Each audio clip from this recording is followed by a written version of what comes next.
J'ai enfin fini de lire la Bible et j'ai tiré ma propre conclusion. Et c'est quoi comme ça? Vraiment, Satan n'a pas raison. Photo. Eh oui. Eh non. Voilà. Je suis à la recherche d'une femme africaine parce que je viens de la famille de Chiroma, une famille très riche. D'accord? J'ai besoin d'une femme africaine pour pouvoir épouser. Mon frère, je suis là, non? Moi aussi, je suis là, non? Femme africaine. Ok, je vais vous épouser tous les trois. Non, tu dois devoir faire un choix. Parce qu'un homme a un seul cœur et non trois cœurs. Oui, c'est vrai, c'est normal. Tu comprends, maman? Avant, j'aimais tellement une femme là avec un cœur.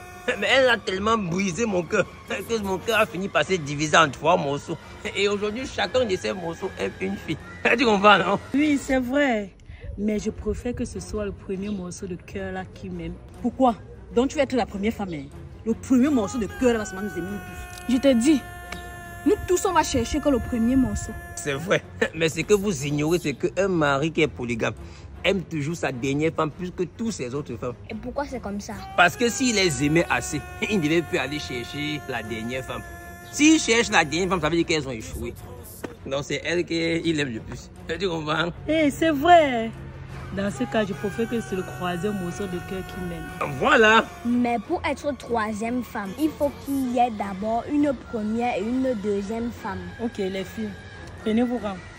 Qui va être la première, qui va être la deuxième? Bouf! On va tous être troisième femme. Tu veux être aimé plus que les qui? Mais dans un foyer polygamique, en tant que première femme, on a toutes les honneurs. Vous voulez pas avoir les honneurs? Ah mouf, on mangeait les honneurs là. Oui, c'est vrai, on ne mange pas ça. Mais tu connais l'éloge qu'on a, de savoir qu'on a porté les premiers urines de son mari dans son ventre. Ton enfant sera le premier né. C'est vrai. Mais le premier né n'est pas toujours le successeur. Exactement. Vous avez donné la valeur à la première et à la dernière femme. Donc vous voulez dire que les femmes du milieu n'ont pas de valeur? Je préfère être première ou dernière femme. Si j'accepte d'abord le foyer polygamie, bien sûr. Parce que je suis très belle pour partager mon mari avec quelqu'un.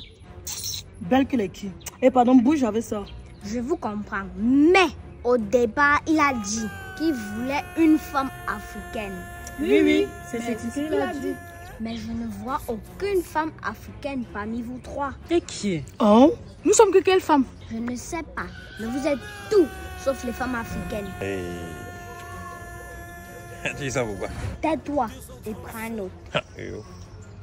Toi, Dao, tu as fait le Jiangshan. En d'autres termes, tu t'es décapé la peau pour ressembler aux blanches. Donc, au lieu de t'épouser, vaudrait mieux qu'il aille en Europe se trouver une blanche, car la photocopie ne sera jamais au-dessus de l'original. En gros, tu n'es pas une femme africaine. Et toi, Chacha, tu as mis la perruque brésilienne pour ressembler aux brésiliennes. Donc, c'est mieux qu'il aille au Brésil, épouser une fois l'original, qui est une brésilienne. Et toi, Black Diva, tu étais même la seule qui pouvait encore faire la différence. Mais c'est quoi cette façon de se vêtir? Tu es une copie frélatée de la civilisation occidentale à travers ton suivisme moutonnier. L'habit ne fait pas le moine. Regarde ma peau. Je suis une africaine. Black Diva. Ce n'est pas de ma faute si je suis brune. Ce n'est pas le Jiangshan. Je suis naturellement brune. Et moi aussi, ce sont mes cheveux. Allez, sa menteuse. Ok, en supposant même que vous soyez des Africaines, quelqu'un parmi vous trois peut se présenter en sa langue maternelle. Je vous écoute. Vous voyez, c'est ce que je disais. Vous vous dites africaine et vous ne maîtrisez même pas votre langue maternelle. Quelle honte pour l'Afrique. Donc mon frère, toi qui veux une femme africaine là, cherche une femme non seulement au teint ébène, mais aussi une femme qui valorise la culture africaine de par son habillement, ses tresses, sa langue maternelle et la fierté de sa peau et d'appartenir au continent africain. Exactement, grand-mère. J'étais sur le point de commettre une grande erreur. J'ai besoin d'une femme africaine et non d'une copie frélatée de la culture occidentale. Merci de m'avoir éclairci là-dessus. Viens, tu pourras m'aider à trouver une femme africaine digne d'épouser un patron que je suis.